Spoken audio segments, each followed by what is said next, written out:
네, 말씀 다 같이 보시겠습니다. 시편 90편 1절부터 17절까지의 말씀입니다. 시편 90편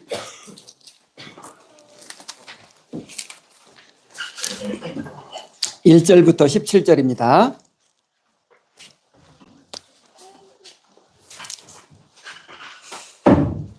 주여, 주는 대대에 우리의 거처가 되셨나이다. 산이 생기기 전, 땅과 세계도 주께서 조성하시기 전, 곧 영원부터 영원까지 주는 하나님이시니이다. 주께서 사람을 티끌로 돌아가게 하시고 말씀하시기를 너희 인생들은 돌아가라 하셨사오니 주의 목전에는 천년이 지나간 어제 같으며 밤의 한순간 같을 뿐이니이다. 주께서 그들을 홍수처럼 쓸어 가시나이다. 그들은 잠깐 자는 것 같으며 아침에 돋는 풀 같으니이다.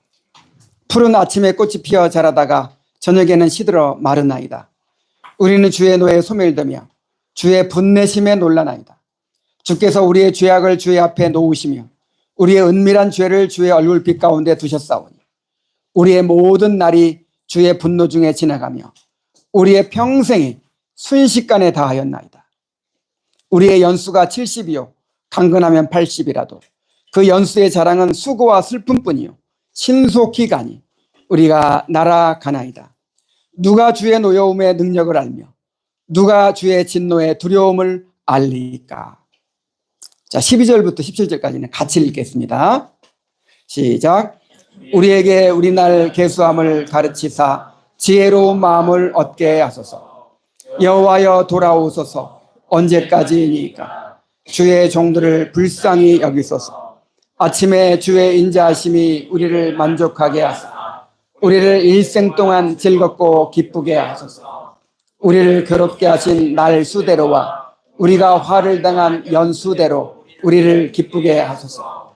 주께서 행하신 일을 주의 종들에게 나타내시며 주의 영광을 그들의 자손에게 나타내소서.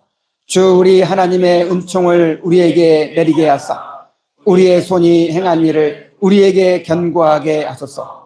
우리의 손이 행한 일을 견고하게 하소서. 아멘.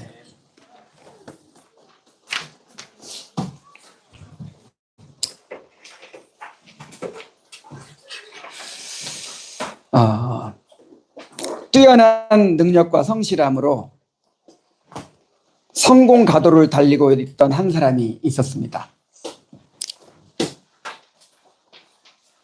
이 사람이 매일 극심한 스트레스에 시달리던 어느 날 몸의 이상을 느끼고 병원을 찾았는데 충격적인 진단을 받았어요. 췌장암 말기입니다. 암세포가 다른 장기로 다 퍼져서 더 이상 손을 쓸 수가 없습니다. 앞으로 내가 얼마 정도 살 수 있을까요? 6개월 정도 남았습니다. 그는 도무지 믿을 수가 없었습니다. 왜 하필 나인가?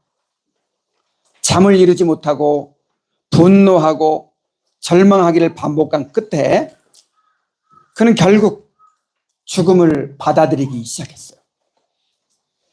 그리고 그때부터 삶이 다르게 보이기 시작했습니다.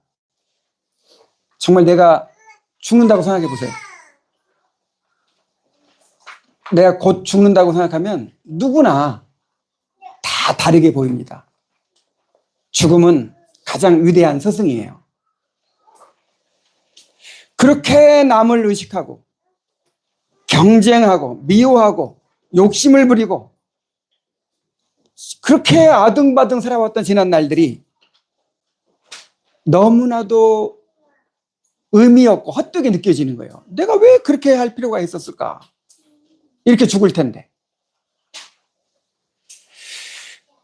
그리고 삶에서 정말 소중한 것들이 눈에 보이기 시작했어요. 그는 멀어졌던 아내에게 사랑한다는 말을 꺼냈고 오랜만에 자녀들과 눈을 맞추며 함께 시간을 보냈습니다. 원수가 되었던 친구를 찾아가서 먼저 용서를 구하고 화해를 했습니다. 이제 죽는다고 생각하니까 두려울 것도 없고 거릴 것도 없는 거예요. 그리고 남은 하루하루가 너무나도 소중하게 느껴지는 거예요. 아침에 눈을 뜨면 떠오르는 해가 그렇게 감사할 수가 없고, 오늘 하루도 내가 이렇게 호흡하면서 또 음식을 먹으면서 가족들과 함께 살 수 있다는 것이 그렇게 감사할 수가 없었습니다. 그런데 6개월이 지나고 1년이 다 되어 가는데도 죽지 않아요. 그리고 몸이 점점 좋아지는 것 같았어요.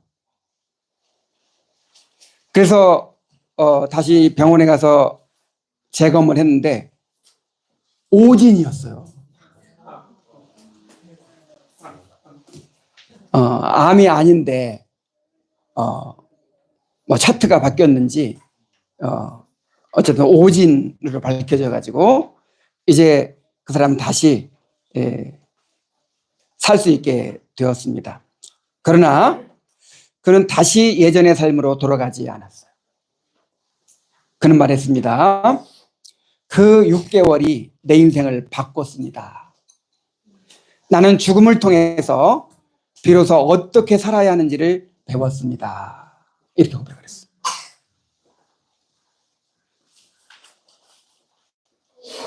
누구나 그래요. 누구나. 그래서 죽음 앞에서는 철학자가 되지 않는 사람이 없대요. 죽음 앞에서는 다 지혜자가 되고요. 정말 인생에서 중요한 것이 무엇인지를 알고 어떻게 살아야 될지를 그때 가서 알게 되는 거예요. 죽음은 가장 위대한 스승이고, 죽음이야말로 가장 많은 것을 배울 수 있는 학교라고 이렇게 말을 하죠. 모든 사람은 죽음을 향해 나아가고 있습니다. 우리에게 죽음은 분명한 현실이에요. 그러므로 우리는 항상 죽음을 의식하며 살아야 합니다. 이 죽음을 애써 외면하려고 하죠. 이 동네 공동묘지 만든다 그러면 다 반대하겠죠. 이 서양 사람들은 동네 어귀에 다 공동묘지가 있는데 애써 그걸 부인하려고 하는 거예요. 나는 죽음과 상관없는 사람인 것처럼 그렇게 자꾸만 그렇게 하려고 하는 그런 성향이 우리에게 있습니다. 그게 교만이라는 거예요. 그게.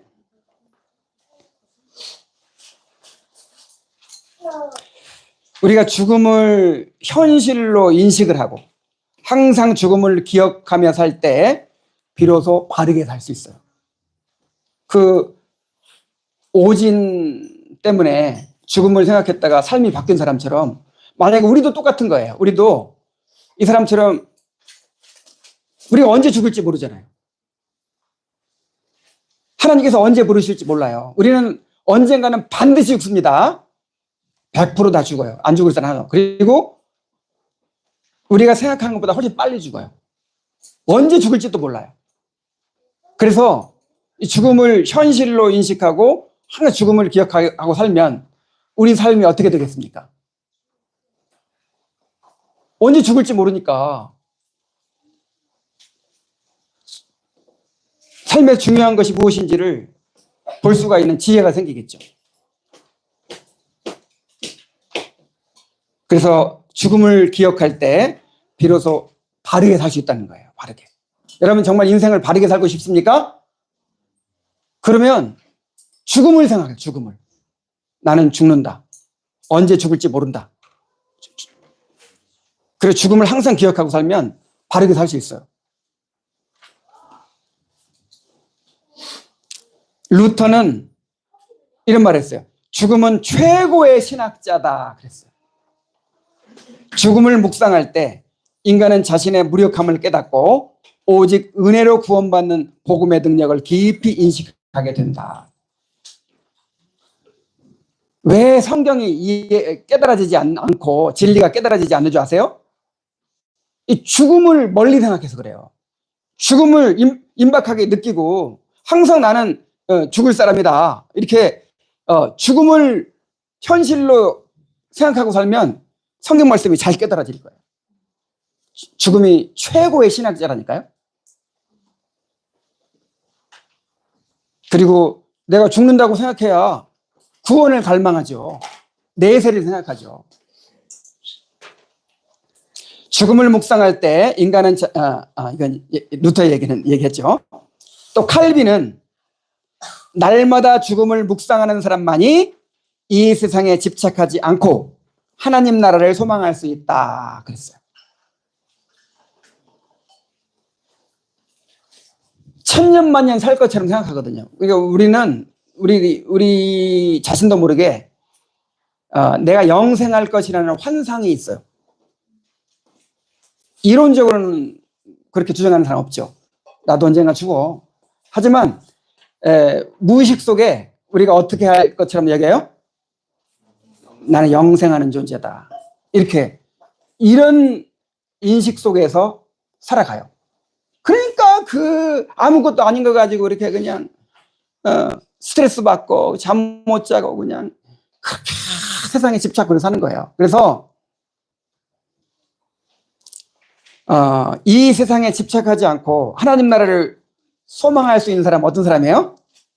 죽음을 묵상하는 사람. 날마다 죽음을 묵상하는 사람만 그렇게 할 수 있대요. 그러니까 우리가 신앙생활을 바르게 하려면 어떻게 해야 돼요? 날마다 뭘 묵상하고 살아야 돼요? 죽음을 묵상하고 살아야 됩니다. 조나단 에드워즈의 결심문 전에 한번 같이 읽은 적 있죠? 조나단 에드워즈의 결심문을 몇 살 때 쓴 거예요? 18살에서 20살. 화랑이 어디 갔어? 화랑이 17살이죠. 화랑이만 할 때 결심문을 이렇게 썼어요. 근데 그 중에 한 가지 결심이 뭐냐면 항상 죽음을 기억하고 살겠다. 나는 평생 살아가면서 항상 뭘 기억하고 살겠다? 죽음을 기억하고 살겠다. 이렇게 결심을 했어요.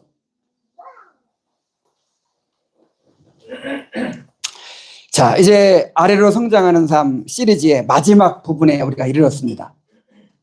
이제 이 마지막 시리즈의 제목이 종말론적 겸손이에요. 무슨 겸손? 교만한 인간은 마치 자신은 죽음과 상관이 없는 것처럼 영원히 살 것처럼 착각하고 살아요. 그러니까 죽음을 내일이 아니라고 생각하는 게 교만이에요. 죽음을 현실로 인식하고 그렇게 날마다 죽음을 묵상하며 사는 사람이 사는 것이 겸손이에요. 우리가 진짜 겸손해지려면 우리 죽음을 생각해야 돼요. 물론 죽음만이 아니죠. 우리 미래를 생각해야 돼요.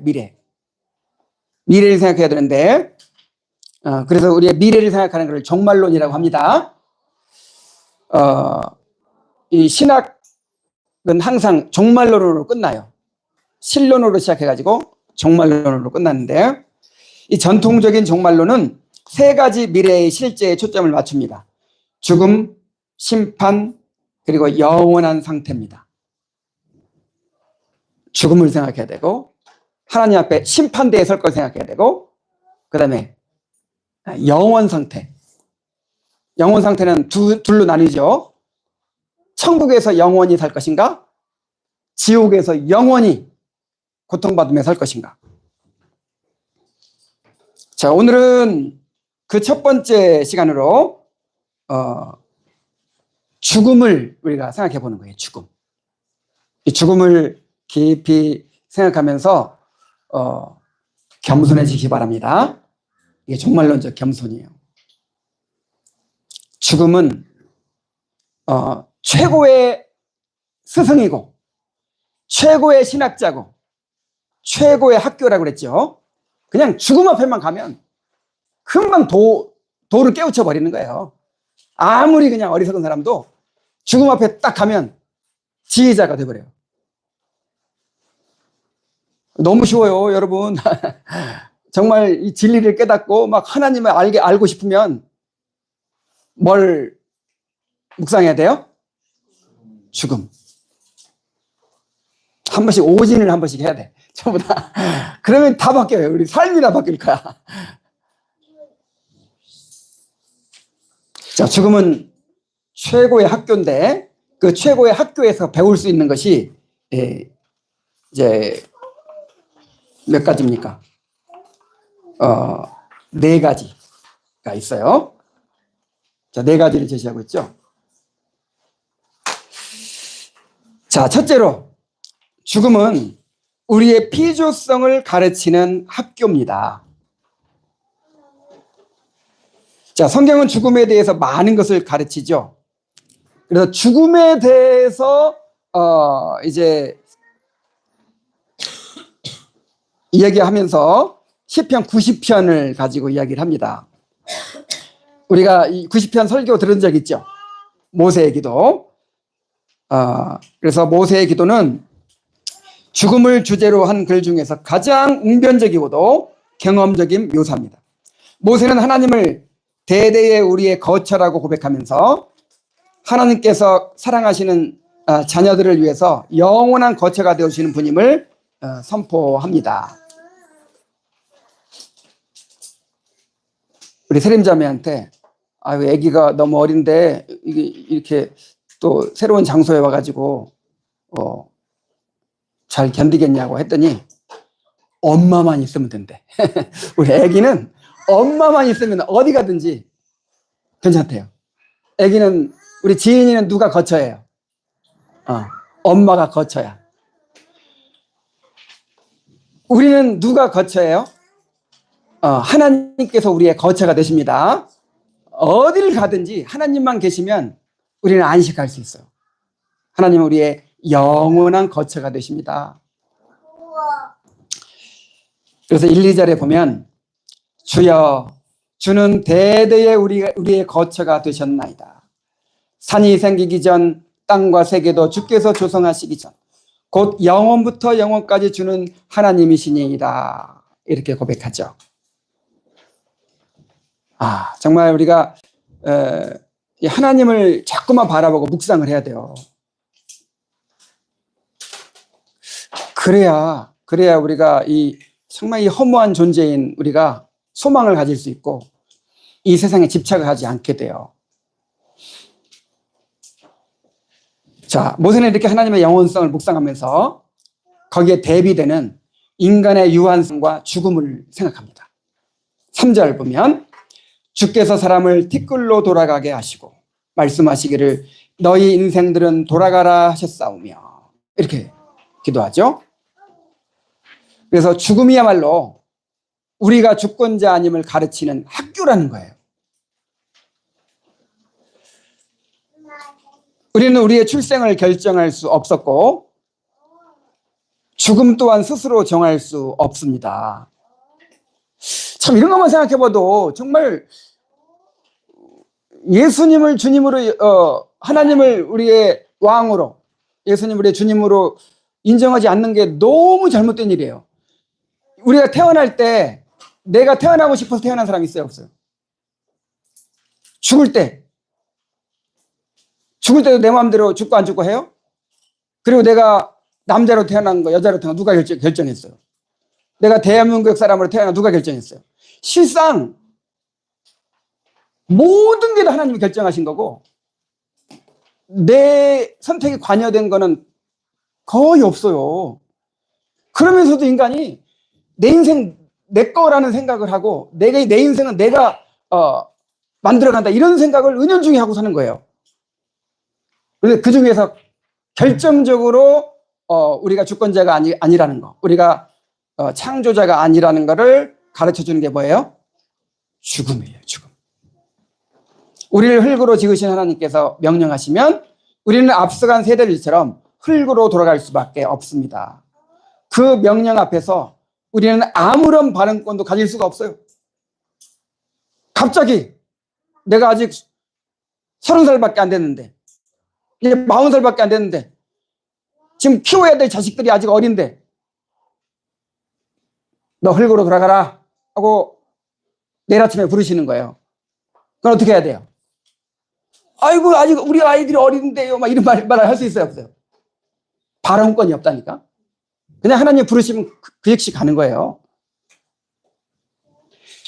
우리 같은 피조물들은 항상 죽음을 향해 나아가고 있으며 실제로 우리가 생각하는 것보다 훨씬 더 빠르게 죽음을 향해 가고 있습니다. 우리는 주권자도 창조주도 아닙니다. 우리는 죽음을 통하여 우리가 인생의 주인이 아니고 하나님의 피조물일 뿐이라는 사실을 깨달아야 합니다. 죽음을 통해서 하나님께서 우리에게 가르치시는 게 뭐예요?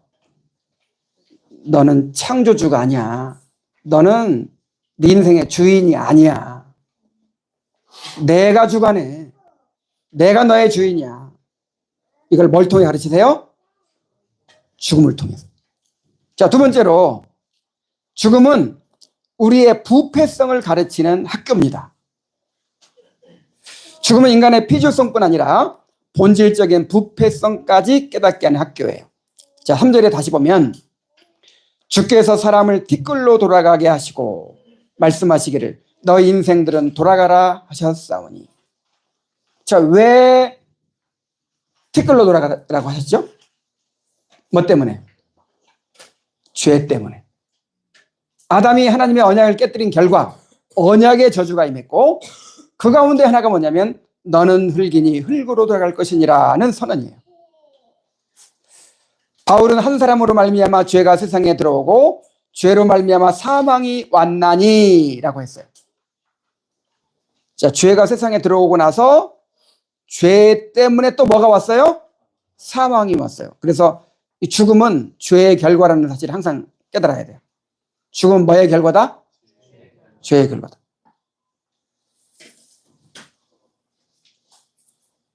원래 인간은 죽지 않는 존재였어요. 하나님이 죽는 존재로 창조하셨겠어요? 그러나 죄가 들어온 후 죽음은 인간의 불가피한 운명이 되었습니다. 모세는 죽음을 형벌로 묘사합니다. 죽음은 단순한 인생의 끝이 아니라 죄에 대한 하나님의 심판입니다. 죄의 싹은 사망이요 그랬잖아요. 그래서 7절 8절에 이렇게 말하죠. 이렇게 기도하죠. 우리는 주의 노예에 소멸되며 주의 분내심에 놀라나이다. 주께서 우리의 죄악을 주의 앞에 놓으시며 우리의 은밀한 죄를 주의 얼굴빛 가운데 두셨사오니. 그래서 죽음은 하나님의 최후 징계입니다. 우리가 죄의 결과로 징계를 받으며 살죠. 마지막 징계가 뭐예요? 죽음이에요. 마지막 심판이 죽음이에요. 죽음은 우리의 본질적 부패성과 하나님의 거룩하고 공의로운 성품을 동시에 증거합니다. 사람들은 죽음을 미워하려고 하지만 죽음은 끔찍하고 부자연스럽고 결코 유쾌하지 않습니다. 죽음은 이 세상에 뭔가 중대한 문제가 있다는 것을 분명히 보여줍니다. 모든 죽음은 인간의 보편적 타락을 입증하는 살아있는 증거입니다. 자, 하나님께서 이 세상을 아름답게 지으셨죠? 이 봄이면 가장 먼저 피는 꽃이 무슨 꽃이에요? 목련이 먼저 피더라고요, 목련. 야, 하얀 목련이 그냥 이렇게 탐스럽게 우리 집 앞에도 피거든요. 근데 며칠 지나니까 어떻게 돼요? 그 하얗고 탐스러운 꽃들이 다 떨어져가지고 그냥 너무나도 그냥 지저분하게 되는 거예요. 여러분, 하나님이 이렇게 창조하셨겠어요? 하나님이 이렇게 무능한 하나님이에요? 처음에 야, 꽃 이쁘다 했다가 그냥 땅에 떨어져가지고 그냥 그 으깨지고 그냥 지저분해지고 그냥 볼 때마다 인상이 찌푸려지잖아요. 자, 이렇게 하라고 목련꽃 그렇게 아름답게 창조했어요? 이게 죄 때문에 이렇게 된 거예요. 죄 때문에. 모든 죽음은 뭐의 결과예요? 죄 때문에. 그래서 죽음을 아름답게 포장하려는 모든 노력은 실상 살아계신 하나님을 피하려는 교만한 시도에 지나지 않습니다. 그러니까 죽음은 뭔가 자연스러운 것이다. 원래 하나님이 세상을 이렇게 태어났다가 인생을 살고 죽게 만들었다. 이게 한 세상을 그렇게 살다 죽는 것도 멋진 일이다. 뭐 이런 식으로 시인들이 그렇게 묘사하고 사람들이 이렇게 자꾸 묘사하고 하는 게, 이게 살아계신 하나님을 피하려는 교만한 시도라는 거예요. 그러나 진리는 분명합니다. 우리는 반드시 죽습니다. 우리는 죽음을 향해 가는 유한자입니다. 왜 꼭 그래야만 됩니까? 그것은 죄 때문입니다. 죽음은 우리에게 늘 교만한 인간의 실존을 정직하게 돌아보게 하는 하나님의 경고입니다. 그래서 우리는 죽음을 통해서 우리의 죄와 그 비참한 결과를 깨달아야 합니다. 자, 세 번째. 죽음은 겸손한 지혜를 가르치는 학교입니다. 죽음은 이 죽음에 직면하면 누구나 지혜자가 된다고 했잖아요. 자, 겸손한 자는 현실을 중시하죠. 교만한 자는 환상 속에 살죠. 교만한 자는 환상 속에 살아요. 내가 죽지 않을 것처럼, 내가 마치 창조자인 것처럼, 인생의 주인인 것처럼, 그렇게 자꾸만 환상을 만들어 놓고 그 환상 속에 살려고 하는데, 겸손은 현실을 직시하는 거예요. 인정하는 거예요. 그래서 모세는 이렇게 기도합니다. 우리에게 우리날 계수함을 가르치사 지혜로운 마음을 얻게 하소서. 모세는 자신의 눈길을 하나님께 고정한 채 피조물로서의 유한성과 부패함을 회피하지 않고 정직하게 직면했습니다. 그는 인간의 본성이 현실을 외면하고 동화 같은 세계에 머무르려고 한다는 사실을 알았고, 그는 교만을 알았다는 거죠. 그런 환상에서 벗어나게 하실 분은 오직 하나님일 뿐이라는 것을 깨달았습니다. 그래서 그는 자신이 죽음을 향해 속히 나아가고 있음을 의식하며 살게 해달라고 기도했던 것입니다. 우리에게 이런 기도가 필요한 거예요. 우리에게 우리날 계수함을 가르치사 지혜로운 마음을 얻게 하소서. 자, 이 말이 무슨 말이에요?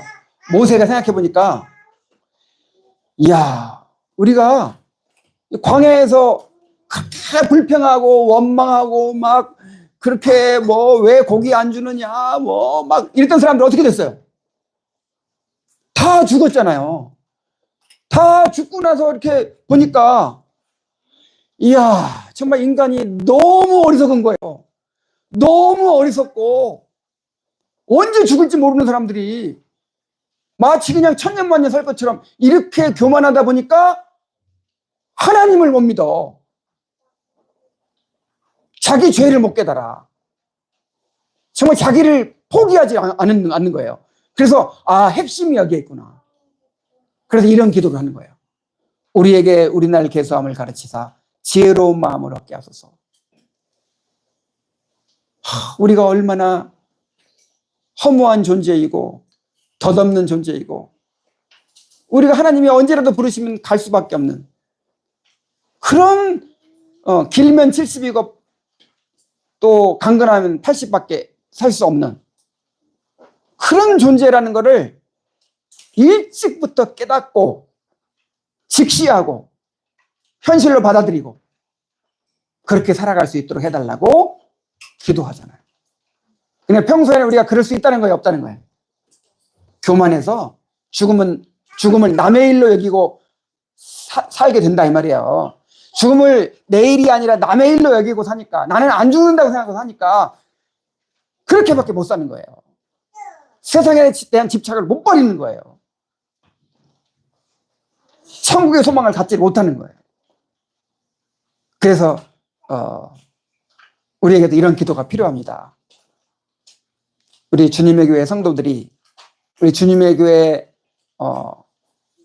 우리 어린이들까지도 정말 우리날 계수함을 배워야 돼요. 내 인생이 그냥 무한히 남아있는 게 아니고 너무 더덥게 쉽게 그냥 끝나버린다. 이거를 조나단 에드워즈는 몇 살 때 깨달았어요? 18살에 깨달아가지고 20살도 안 돼서 깨달아가지고, 아, 내가 평생토록 죽음을 묵상하며 살겠다. 이렇게 결심했잖아요. 그럼 날마다 결심문을 읽어요. 날마다 결심문을 읽으면서 그 결심을 실행하며 살았어요. 조나단 에드워즈가. 겸손한 자들은 이러한 인식을 가장 깊은 차원의 현실주의라 여기며 그 속에서 참된 지혜로 나아갑니다. 그렇다면 왜 죽음을 직시하면 지혜자가 될까요? 왜 죽음을 직면하면 지혜를 얻게 될까요?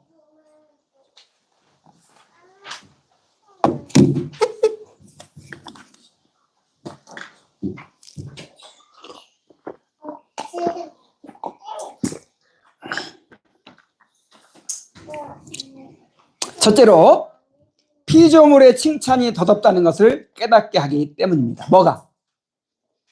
죽음이. 자, 어리석은 사람들은 다른 사람의 인정을 통해서 자신의 가치를 규정합니다. 아, 정말 그 사람들이 나를 어떻게 바라보느냐, 이게 이 다른 사람이 나를 어떻게 볼 것인가, 이게 너무 우리에게 큰 영향을 미치잖아요. 야, 그냥 목사도 그냥 정말 목회 그냥 성실하게 하면 될 걸. 다른 사람들이 우리 교회를 볼 때 어떻게 볼 것인가, 또 이 목사를 볼 때 어떻게 볼 것인가, 이게 신경이 쓰여가지고 더 그냥 내가 우리 교회가 훌륭한 교회라는 걸 좀 보여주고 싶고, 그냥 내가 얼마나 설교를 막 은혜스럽게 하는 목사인지, 얼마나 또 능력 있는 경건한 목사인지 막 그래 알아줬으면 좋겠고, 뭐 그런 게 너무 크게 차지하니까 정말 이것 때문에 스트레스 받고, 이것 때문에 욕심이 생기고, 이것 때문에 정말 내 길을 잃어요. 그런데 내가 이제 곧 죽을지도 모른다고 생각하니까 그게 너무 정말 아무것도 아닌 거예요. 내가 죽는다고 생각하니까. 아니, 사람들이 아무리 나를 막 칭찬하고 막 높였어도, 아니, 내가 그냥 죽는데 무슨 소용이 있어. 사람들의 칭찬이 영원히 남아요, 안 남아요? 안 남아요. 아무것도 아니야. 오직 누구의 칭찬만 남아요? 하나님의 칭찬만 나와.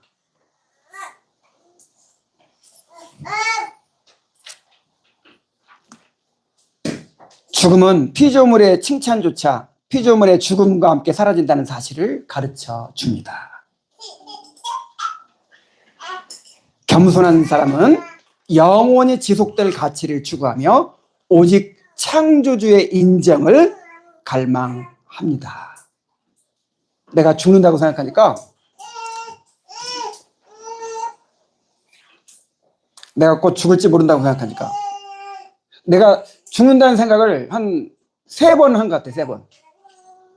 그러니까, 아유, 죽을 뻔했네, 이런 거 말고. 이런 건 수백 번 되죠. 근데 진짜 심각하게, 아, 이제 내 인생 마지막이구나, 내가 죽을지도 모르겠구나, 이거 내 일생에 3번 그렇게 깊이 경험했어요. 40대 중반에 간염에 걸려가지고, 아, 우리 당연히 고등학교 졸업할 때까지만 살게 해주시옵소서. 대학교 졸업할 때까지 지금 살았는데 아직도 뭐 욕심이 나가지고 그때 정말 너무 간절했어요. 하나님, 내가 우리 다은이 고등학교 졸업할 때까지만 살게 해주시면 정말 소원이 없겠습니다. 그때 진짜 내 죽을지도 모른다고 생각하니까, 야, 내가 남에게 인정받는 게 무슨 의미가 있고, 남보다 더 똑똑하게 보이는 게 무슨 의미가 있고, 뭐 사역이 뭐 더 성공하고 사람들 더 많이 보고, 이게 도대체 무슨 의미가 있어요. 이제 두려운 게 뭐냐면, 내가 하나님 앞에 어떻게 평가를 받을까, 이것만 딱 남는 거예요.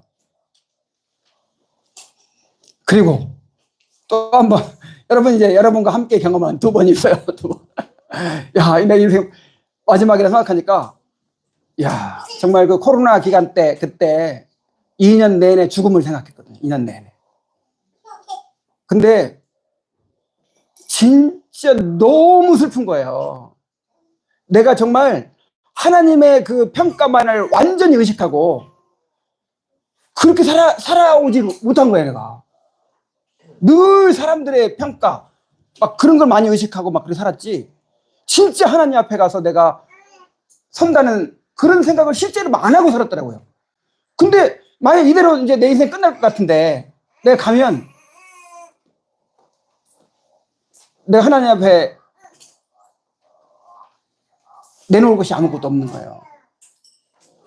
정말 순수하게 주님 사랑하고 순수하게 그렇게 말씀 전하고 성도들을 양육하고 이러지 않은 것 같아요. 내가 내 삶을 돌아볼 때.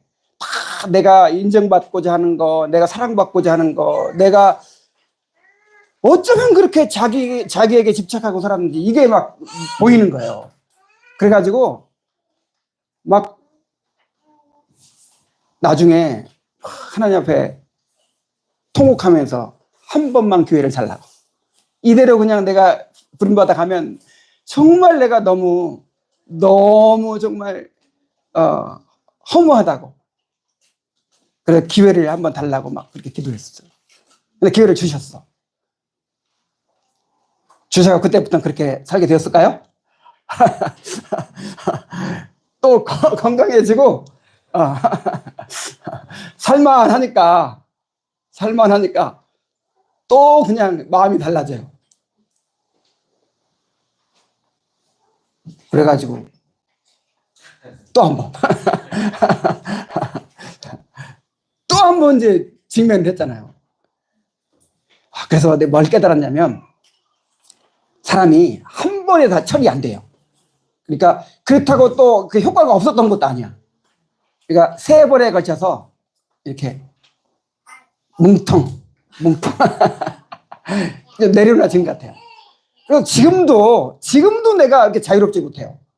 지금도 그렇게 여전히 육신의 소욕이 있고 그런데 그래도 그 3번 경험하고 나서 많이 그래도 내려놔셨어요.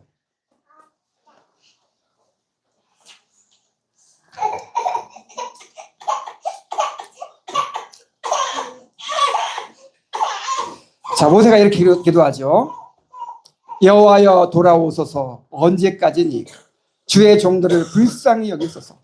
아침에 주의 인자하심이 우리를 만족하게 하사 우리를 일생 동안 즐겁고 기쁘게 하소서. 자, 죽음을 직면하면 이제 하나님의 인정, 하나님의 사랑, 저 하나님께로부터 누리는 이것밖에 없잖아요. 그죠? 모세는 죽음을 앞두고도 하나님의 영원한 사랑을 갈망했습니다. 그 사랑이야말로 참된 기쁨과 만족의 근원이 되기 때문입니다. 우리는 어떻습니까? 하나님의 사랑을 참된 보화로 여깁니까? 아니면 사람의 칭찬과 인정을 더 귀히 여깁니까?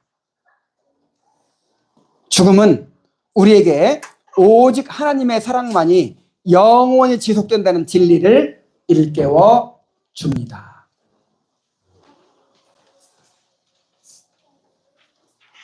내가 죽는다고 생각하면 정말 그 하나님의 위로와 하나님의 사랑만 남는 거거든요.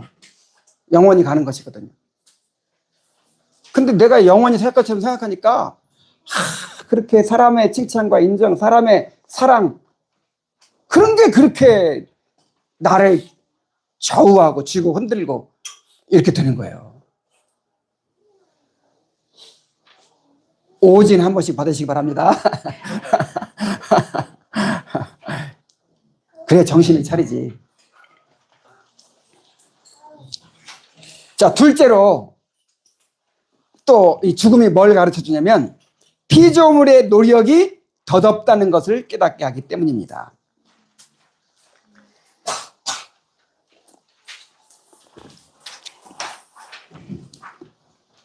교만한 자는 자신의 업적을 영원히 남기려고 하지만 죽음은 그것이 얼마나 헛된 일인가를 보여줍니다. 자, 느부갓네살.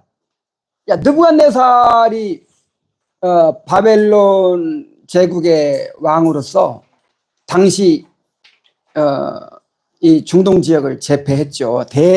최초의 대제국을 이뤘죠. 그래가지고 이 큰 바벨론은 내가 큰 능력과 권세로 건설한 것이라고 자랑을 했어요. 근데 그 바벨론 성이 지금 어디 있죠? 지금 땅 속에 있어요. 땅 속에. 다 허물어져 가지고 그냥 묻혀버렸어요. 그래서 이제 발굴해 가지고 옛날 유물 찾아내고 이런 정도지. 바벨론 성이 어디 있어요? 옛날 바벨론이 있던 나라가 어디죠? 이라크. 제일 못 사는 나라.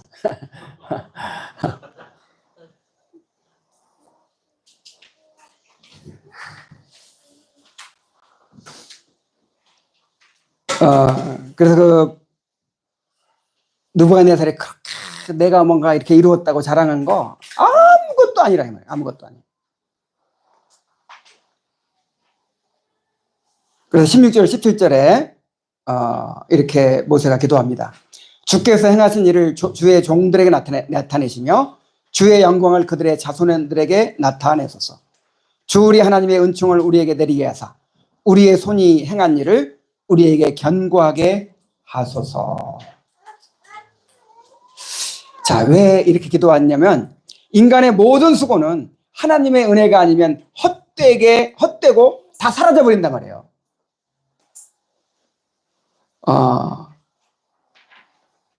그래서 겸손한 자는 자신의 연약한 노력이 하나님의 손에 붙들려서 영원한 목적에 쓰이기를 구할 수밖에 없어요. 참 생각해 보세요. 그렇게 뭔가를 이루어 보겠다고 그냥 새벽부터 밤중까지 그렇게 땀 흘리며 일하고 막 스트레스 받고 그렇게 분투하고 막 그런데 그게 아무 의미 없이 사라져 버린다고 생각해 보세요. 아무 의미 없이 다 사라져 버려요.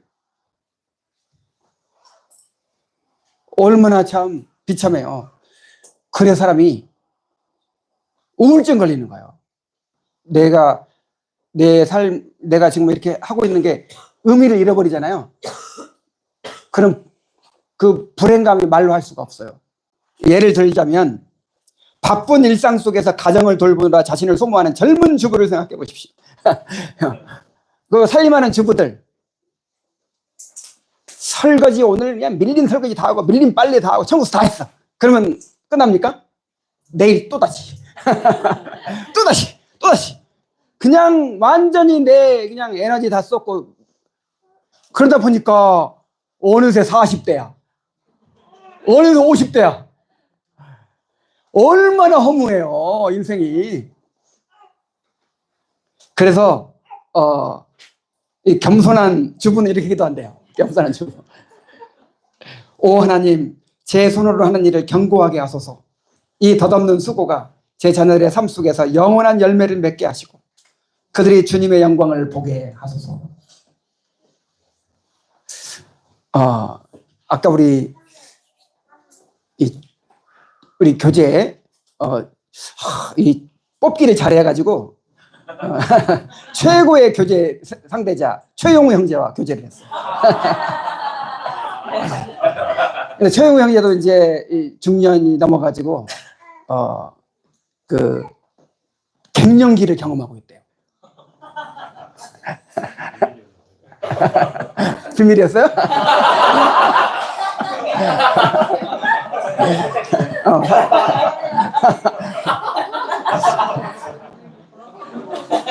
근데 이게 그래서 이제 남자들도 갱년기가 있어요. 그래가지고 이렇게 이제 우울해지기도 하고.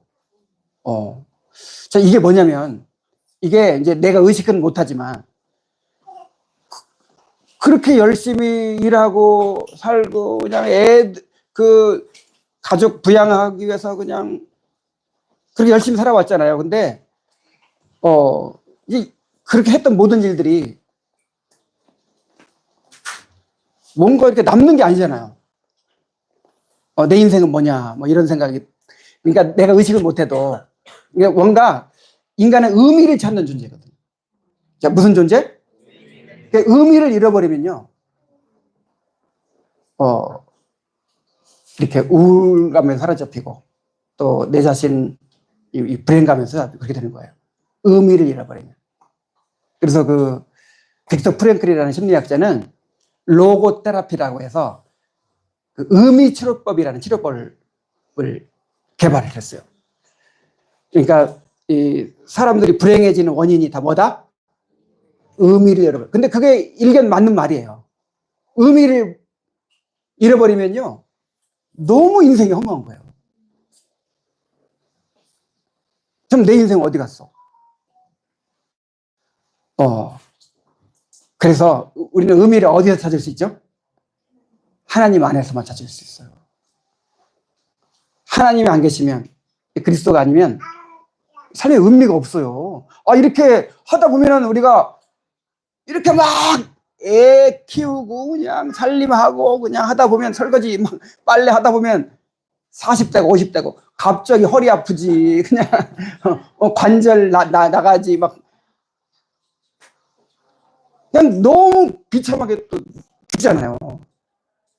우리 인생이 너무 비참해요.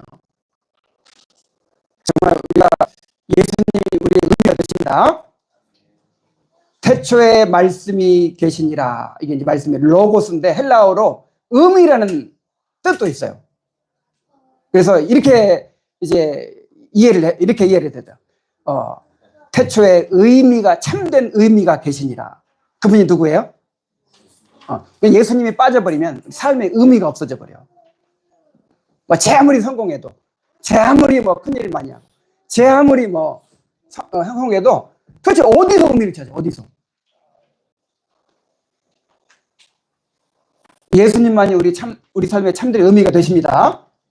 그래서 정말 직장에 나가서 그렇게 경무에 시달리고 그냥 새벽에 갔다 밤중에 들어와서 그냥 어떻게 자는지도 모르고 또 아침에 나가고 막 이런 일이 나날이 계속되고 이러다 보면, 우와, 진짜 내가 왜 이러고 사나 막 이런 생각이 들잖아요. 그때 예수님을 붙드시기 바랍니다.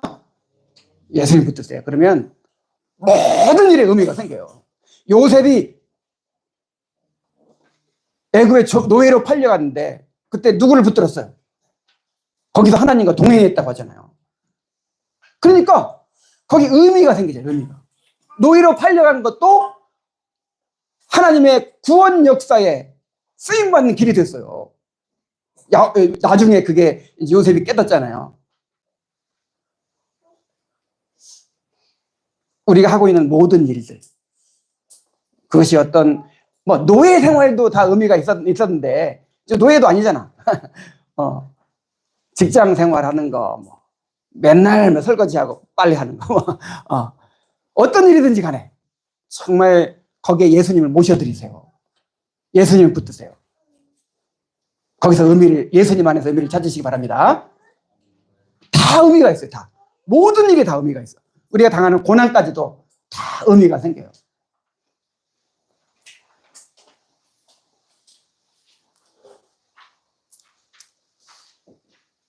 인간의 모든 수고는 하나님의 은혜가 아니면 헛되고 사라질 것입니다.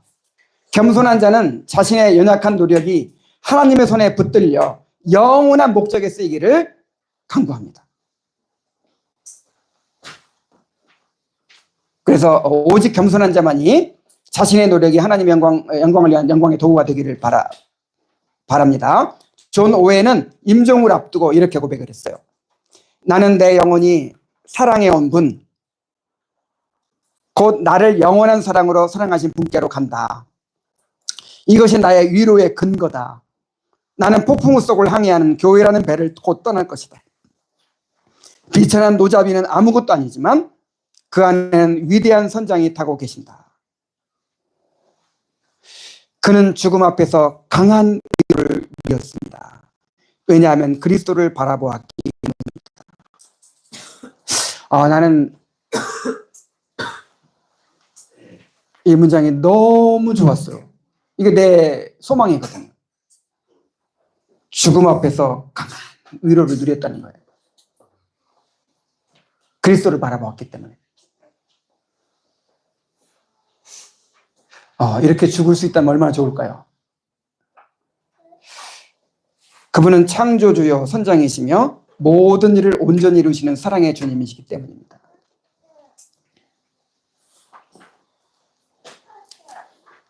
그래서 죽음은 우리에게 참된 지혜를 가르치는 학교라는 것입니다. 이 죽음 앞에서 우리가 지혜자가 될 수 있어요. 그 다음에 네 번째로 죽음은 그리스도를 가르치는 학교입니다. 자, 시편 90편은 궁극적으로 예수 그리스도의 기도입니다. 그랬어요. 자, 시편 90편이 누구의 기도라고요? 사실은 90편만이 아니라 시편이 다 그리스도의 기도라고 볼 수 있는 거예요. 그리스도의 기도예요.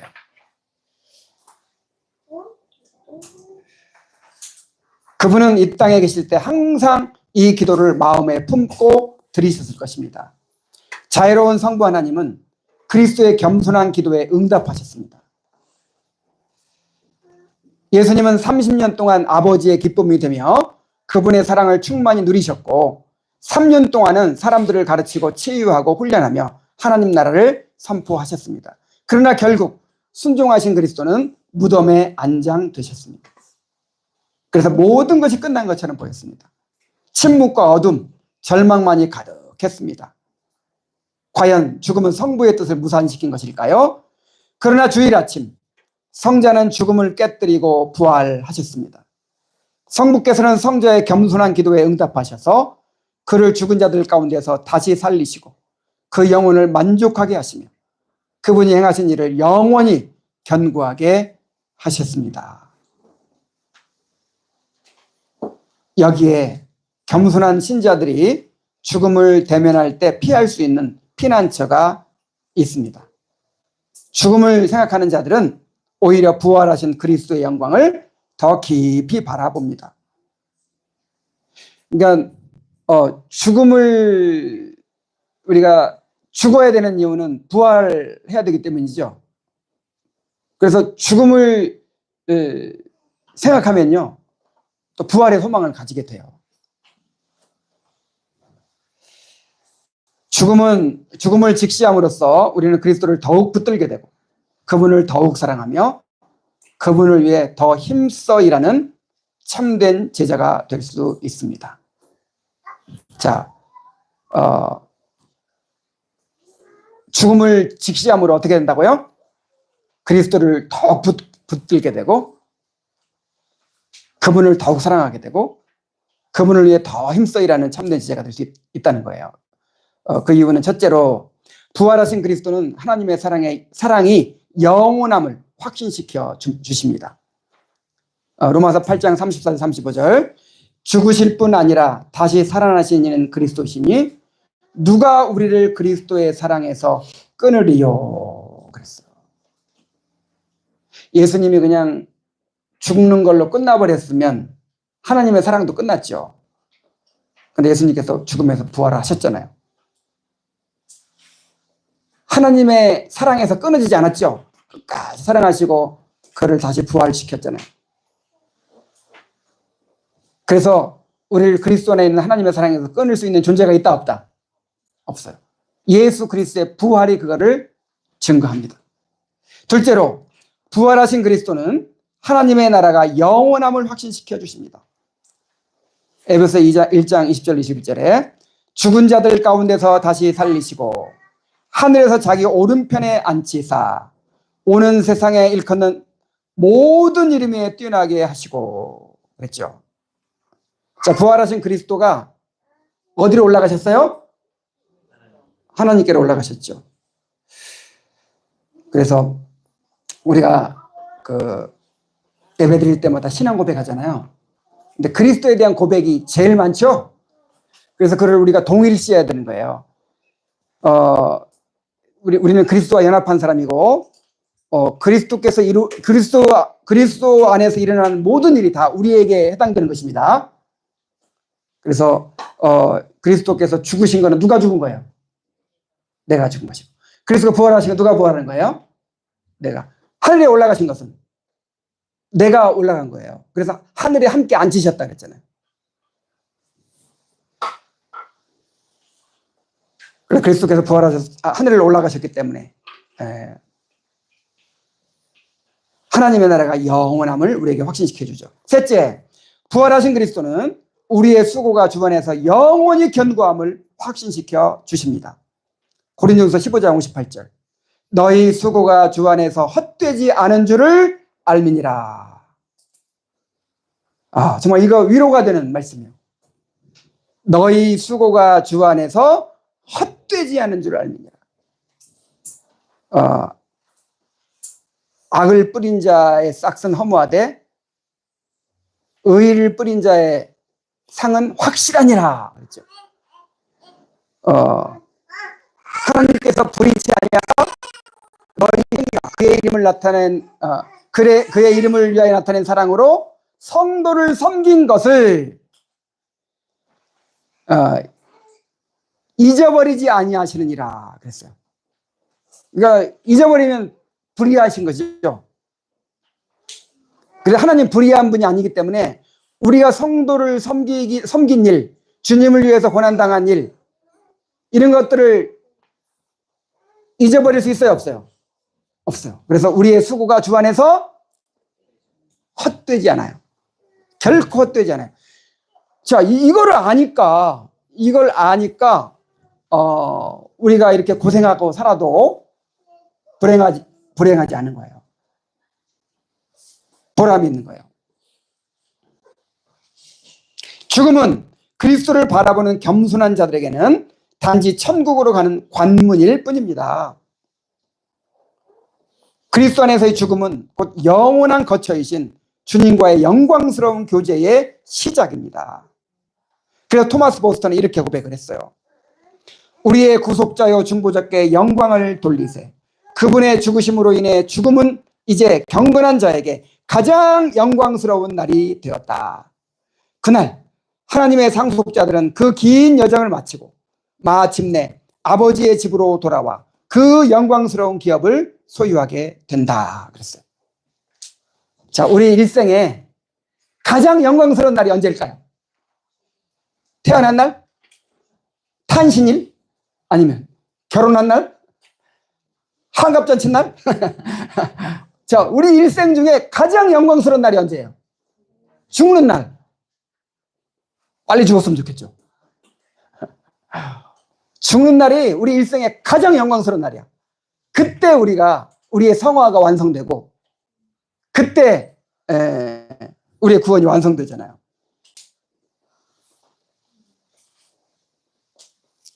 물론 이제 죽고 나서 하늘에 올라가서 뭐 이렇게 또 기다리는 시간이 있고 그다음에 또 무덤에 있는 시간인데 사실 그거는 이제 시간을 초월한 영원 세계거든요. 그래서 그거는 시간을 안 쳐요. 그래서 그냥 죽자마자 우리는 천국 간다고 생각해도 돼요. 자, 무슨 말인지 아시겠죠? 자, 마지막으로 자, 이렇게 이제 죽음은 우리의 필요성을 가르치는 학교고, 죽음은 우리의 부패성을 가르치는 학교고, 죽음은 우리에게 참된 지혜를 가르치는 학교이고, 죽음은 그리스도를 가르치는 학교다 그랬어요. 그러니까 죽음은 최고의 신학자이고 최고의 학교이고 그렇기 때문에 우리가 죽음을 항상 의식하고 살아야 된다. 죽음을 기억하며 살아야 한다 그랬습니다. 자, 그렇게 하기 위해서 몇 가지 구체적인 제안을 또 해주고 있어요.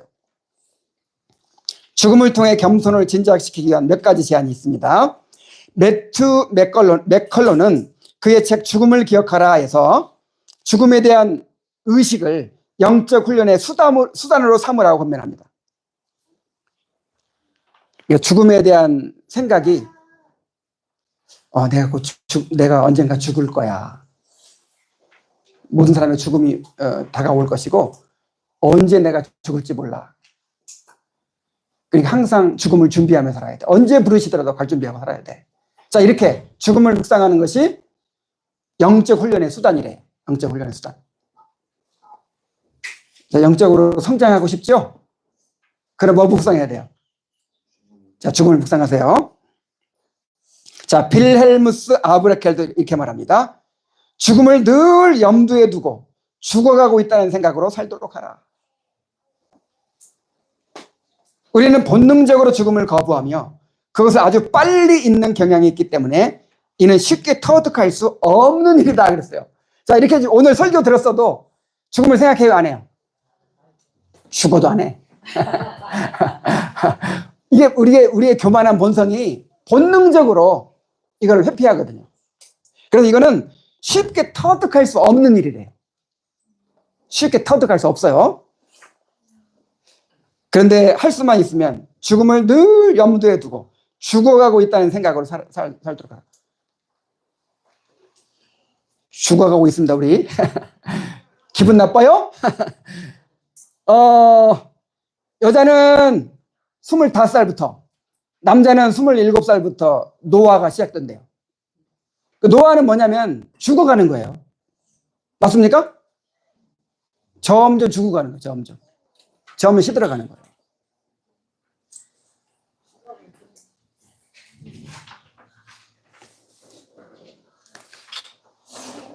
자, 그렇다면 우리는 어떻게 우리의 날 계수하는 법을 배울 수 있을까요? 우리가 죽음을 향해 가는 유한자라는 사실을 늘 의식함으로써 겸손히 낮아지고자 하는 삶의 훈련을 하기 위한 몇 가지 실질적인 방법을 다음과 같이 제안합니다. 첫째, 다른 사람들의 죽음을 볼 때마다 나의 죽음을 생각하라 그랬어요. 이제 우리가 뉴스에서 또 가까운 사람들이 죽었다는 부고를 받을 때 또 늘 사람들 죽음을 듣죠. 듣고 또 가서 보기도 하고 하죠. 그럴 때마다 뭘 생각하라? 나한테는 해당되지 않는 일이야. 이렇게. 이게 이제 우리 자신도 인식하지 못하는 사이에 우리에게 일어나는 생각이에요. 이 사람 일찍 죽었네. 어쩌다 죽었을까? 나하고는 상관없는 일이야. 이렇게. 그러니까 그럴 때마다 어떻게 하라고요? 이 사람이 죽었구나. 나도 이렇게 죽을 거야. 이 사람 갑자기 죽었네. 나도 갑자기 죽을 수 있어. 이렇게 생각해야 돼. 엊그제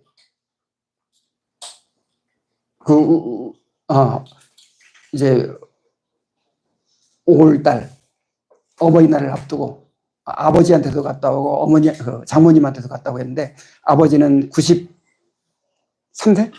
아버지 나이도 지금 치매로 요양원에 계시고, 또 우리 장모님은 87세 이제 혼자 계시는데, 우리 아버지나 우리 장모님은, 그러니까 우리가 하여간 저렇게만 늙을 수 있으면 좋겠다, 저렇게만 늙을 수 있으면 좋겠다고 할 정도로 진짜 건강하고 상태도 가장 좋아요. 치매 걸렸어도 아주 그냥 너무 건강하고, 저 정도만 됐으면 좋겠다.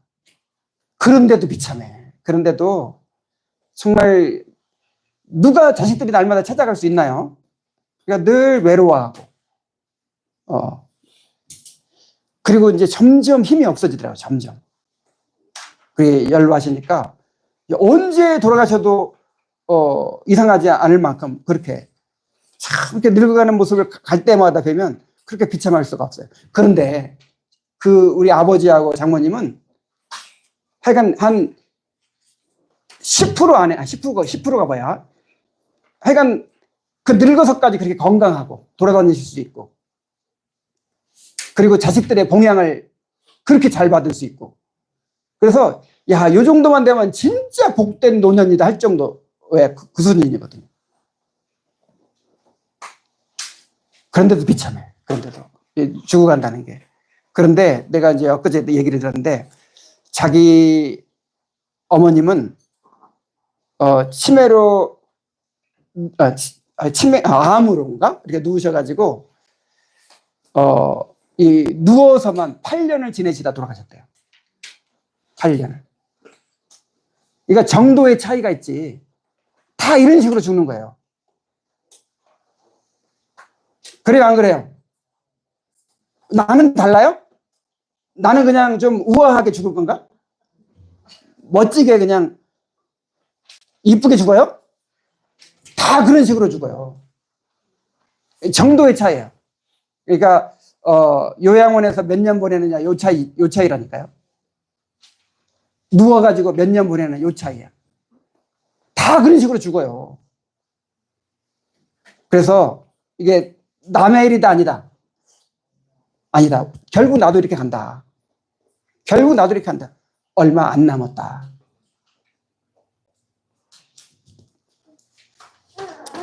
가까운 사람의 죽음뿐 아니라 뉴스 속 사건, 역사 속 인물, 심지어 성경에 기록된 인물의 죽음까지도 우리의 죽음을 떠올리게 하는 계기로 삼아야 합니다. 다른 이의 죽음은 곧 나의 미래를 미리 보여주는 거울과 같습니다. 네, 거울이라고 생각하십시오. 둘째, 공동묘지를 방문하라 그랬어요. 묘지는 단지 죽은 자들의 장소가 아닙니다. 오히려 살아있는 자들이 교훈을 얻는 곳입니다. 무덤은 우리 모두를 기다리고 있으며 묘비의 간결한 문구 속에는 인생의 본질과 허무함, 그리고 때로는 믿음의 고백이 담겨 있습니다. 그래서 사실 공동묘지가 이 마을 가까이 있어요, 사실은. 그래서 늘 보고 이렇게 죽음을 현실로 인식하면서 살 텐데, 우리는 그냥 애써 그냥 외면하려고 공동묘지 마을 가까이 오면 그냥 난리 나죠. 화장터 가까이 못 오게 하죠. 지금 화장터 부족해가지고 그냥 화장터 그 순서 기다리려면, 그래서 막 3일장도 못해요. 막 4일장, 5일장 해야 돼. 근데 이렇게 외면할 게 아니라 오히려 늘 보고 살아야 된다니까요. 이 죽음을 늘 보고 살아야 돼. 그리고 셋째, 아침마다 눈을 뜨는 순간을 하나님의 놀라운 선물로 받아들이라. 그 시한부 선고 받은 사람, 이제 앞으로 이제 6개월 동안 내 인생을 정리하고 막 해야 될 거 아니에요. 하루하루가 얼마나 값지겠어요. 그래서 실제로 그런 얘기를 들었어요. 그냥 떠오르는 해가 달라 보인다는 거예요. 이 아침상 받아서 먹는 음식이 다르다는 거예요. 밖에 나가가지고 그렇게 이 나무들을 보고 꽃들을 보는 그게 달라 보인대요. 우리가 죽음을 생각하면 아침에 눈을 떴을 때, 야, 오늘도 하나님께서 내 생명을 또 공급해 주셨구나. 감사가 나와야 돼요. 여러분, 눈 뜰 때 감사합니까? 눈 뜰 때, 또 오늘 할 일 막 생각하고, 막, 그냥 걱정되고, 막, 스트레스 받고, 막, 그렇게 일어나지 않나요? 자, 눈 뜨자마자 어떻게 하라고요? 오늘도 어젯밤에 잠드는 상태로 그냥 못 일어날 수도 있는데, 오늘 새로운 생명을 주신 거예요. 그래서, 이 생명은 주님이 계속 공급해 주셔야 되는 거예요. 우리에게 내일이 있는 게 아니에요. 내일은 주님의 날이고, 내일은 주님이 내일 또 주셔야 내 날이 되는 것이지. 그래서 내일 눈을 뜰 때 맨 먼저 감사하시기 바랍니다.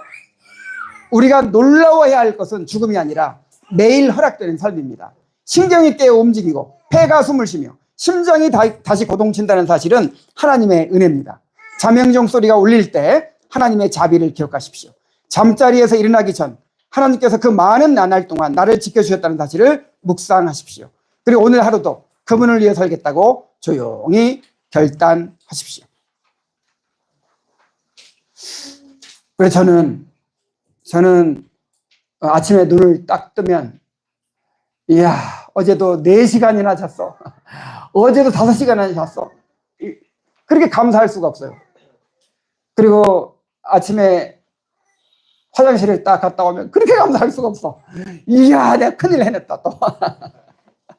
그리고, 아침 밥을 먹고 나면 또 그렇게 감사할 수가 없어. 특히 감사한 거는, 여러분, 뭐, 어떻게 느낄지 모르겠어요. 나는 매주 설교가 준비되는 게 나에게 너무 큰 기적이에요. 정말. 그래, 나는 하나님, 이번 주에도 이 3편의 설교가 이렇게 준비되게 해주셔서 감사합니다. 너무 감사해요.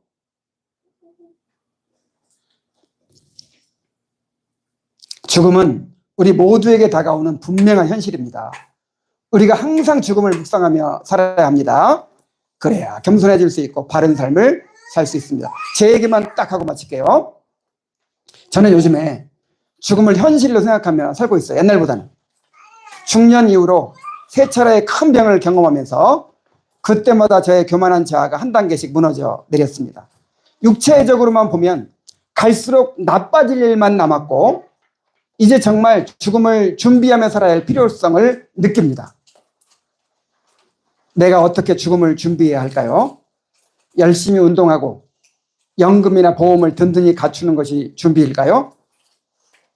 그런데 보니까 건강한 사람이든 약한 사람이든 부자든 가난한 사람이든 정도의 차이가 있을 뿐이에요. 죽는 건 다 비참해요. 죽음은 다 똑같아요. 죽음은 누구에게나 찾아오는 것이지.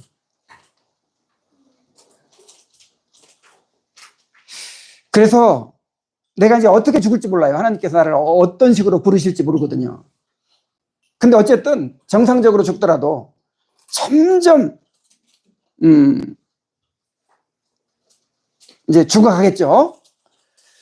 그래서 갈수록 절실하게 느껴지는 것이 바로 경건이에요. 경건. 젊었을 때 생각하는 경건과 지금 생각하는 게 달라요. 야, 이건 정말 너무 나에게 절실한 필요해요. 내가 이제 죽음의 강을 건너서 이제 주님 앞에 갈 텐데 바울이 말했어요. 육체의 훈련은 약간의 유익이 있으나 경건은 금생과 내생의 약속이 있느니라. 그랬어요. 나는 점점 모든 것을 잃게 될 것입니다. 건강도 이제 잃게 되겠죠. 사역도 이제 내려놓게 되겠죠. 재물도, 좋아하는 책들도, 사랑하는 사람들도 다 이제 잃어버리게 될 것입니다.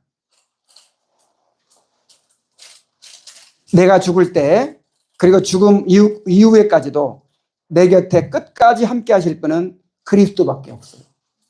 그래, 안 해도 소용없어요, 안 해도. 그래서 서로 내가 먼저 죽겠다고 막 하거든요.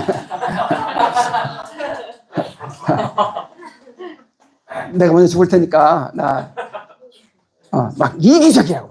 응? 죽음이 전까지 이기적이라고.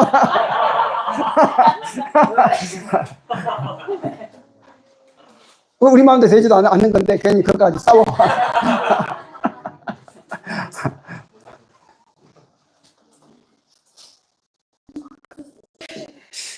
그래서 정말 어떻게 아내가 내 고통을 함께 해주고 끝까지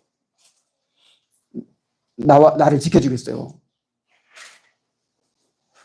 아마 나 그냥 이제 감당하기 어려우면 요양원 보내놓고 얼마 만에 한 번씩 찾아오고 근데 귀찮으면 안 찾아오고 이제 그럴 거예요. 그럼 누구밖에 없어요? 그리스도밖에 없어요. 그리스도.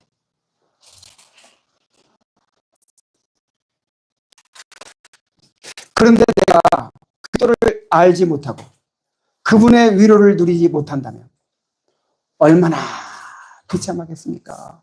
그 존 오웬이 죽음 앞에서 그리스도의 위로를 누렸다고 했잖아요. 정말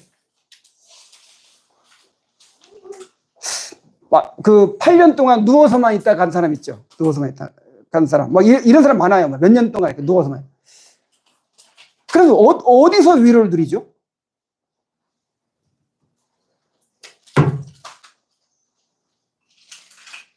그래서 남은 날 동안 정말 그리스도를 목표로 삼아야겠다고 결심했어요. 바울이 말한 것처럼 그리스도를 얻고 그리스도와 하나가 되는 것입니다. 그리스도를 알고 그리스도의 부활의 능력을 깨닫고 그리스도와 고난을 같이 나누고 그리스도와 같이 죽는 것입니다. 그리고 마침내 그리스도와 같이 부활하게 되는 것입니다.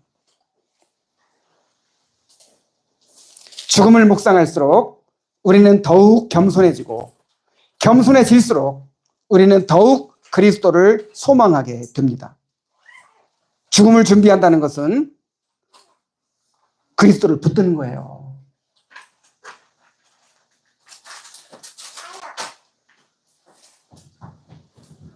우리가 날마다 죽노라 그랬죠. 바울이.